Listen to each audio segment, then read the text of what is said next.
Alors, comment est-ce qu'un garçon, jugé bien trop fragile pour marcher dans les pas de ses ancêtres samouraïs, a pu devenir le grand maître qui a unifié les deux courants majeurs du karaté? Eh bien, c'est justement l'incroyable histoire de Kenwa Mabuni.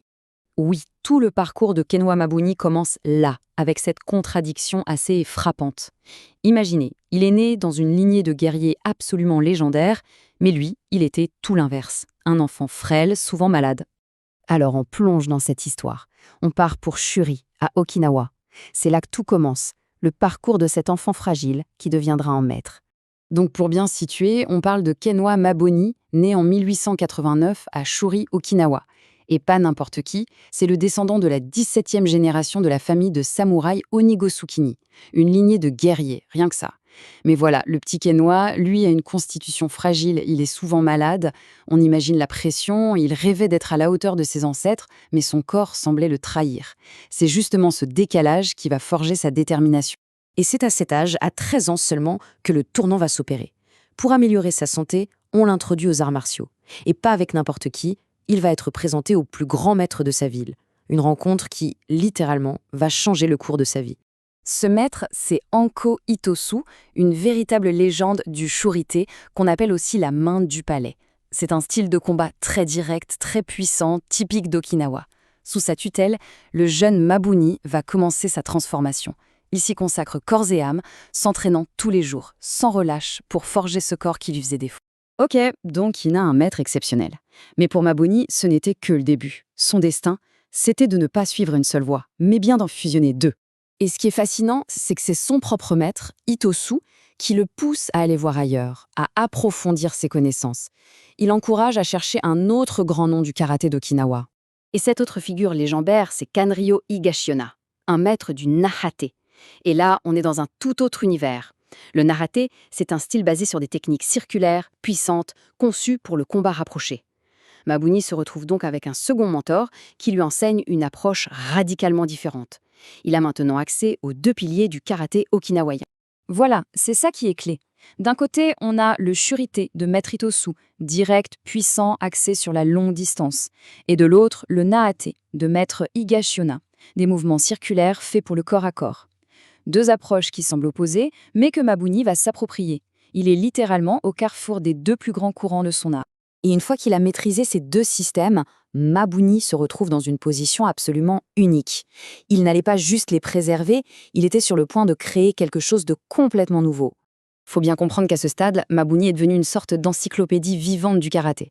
Il connaissait un nombre incroyable de katas. C'est pour ça qu'il a créé ce club de recherche sur le karaté, le Ryukyu Todai Kenkyukai. Un endroit légendaire où tous les grands maîtres venaient partager leurs techniques, les affiner ensemble. C'était un véritable laboratoire du karaté. Et c'est là que son génie et surtout son respect pour ses maîtres s'expriment de la façon la plus brillante. Pour nommer son propre style, il va faire quelque chose d'incroyable. Il prend le premier caractère du nom de maître Itosu, qui peut se lire Shi, puis il prend le premier caractère du nom de maître Igaona, qui peut se lire To, il assemble les deux, ajoute Ryu, qui veut dire style ou école, et ça donne Shitoryu. Le style qui porte en lui l'héritage de ses deux professeurs. C'est magnifique. Bon, maintenant que son style est né, Mabuni a une nouvelle ambition. Il veut que cet art d'Okinawa soit connu de tout le Japon. Mais pour ça, il faut tout quitter, partir sur l'île principale et affronter de tout nouveaux défis. Et le déclic, ça va être une rencontre décisive. Pas avec n'importe qui, Jigoro Kano, le fondateur du judo, rien de moins. Kano est très impressionné par la démonstration de Mabuni et l'encourage vivement à venir enseigner son art au Japon. Pour Mabuni, c'est le signal. Le défi est lancé. Mais ça n'a pas été simple, loin de là. C'est un long chemin qui l'attend. Regardez, en 1929, il déménage avec sa famille à Osaka pour se consacrer à l'enseignement. En 1931, il fonde sa première organisation. En 1934, il ouvre son propre dojo. Il faudra attendre 1939, soit 10 ans après son arrivée, pour que le nom Shitoryu soit enfin enregistré et officiellement reconnu. Une décennie de travail acharné. Et oui, il a vraiment dû se battre pour se faire accepter. Il ne faut pas oublier qu'au Japon, à l'époque, le karaté d'Okinawa était perçu comme un art un peu étranger. Il a dû ramer.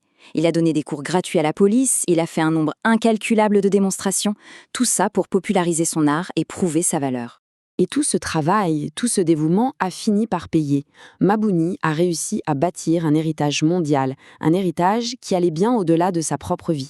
Le point culminant, c'est en 1939, la même année où son style est reconnu. Il reçoit le titre officiel de Renshi, ce qui signifie instructeur poli ou instructeur émérite. C'est une reconnaissance énorme, décernée par l'organisme qui régit tous les arts martiaux au Japon. Là, c'est la consécration. Sa place dans l'histoire du Budo est assurée. Mais au-delà des titres, son plus grand héritage, ce sont ses élèves. Il a formé une véritable pépinière de maîtres exceptionnels qui ont à leur tour diffusé le Shitoru. On pense bien sûr à ses fils, Kene et Kenzo, mais aussi à des noms comme Shojiro Tani, Ryusho Sagami. Ce sont eux qui ont permis au style de traverser les frontières et de se répandre dans le monde entier. Finalement, quand on regarde Mabuni, on voit bien plus qu'un simple combattant. C'était un historien, un innovateur et surtout un enseignant.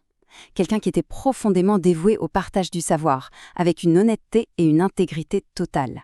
Et l'histoire de Kanoa Mabuni nous laisse finalement avec cette question. Une question qui nous concerne tous. Comment est-ce qu'en honorant le passé, en respectant nos racines et nos maîtres, on peut trouver les clés pour forger notre propre avenir ?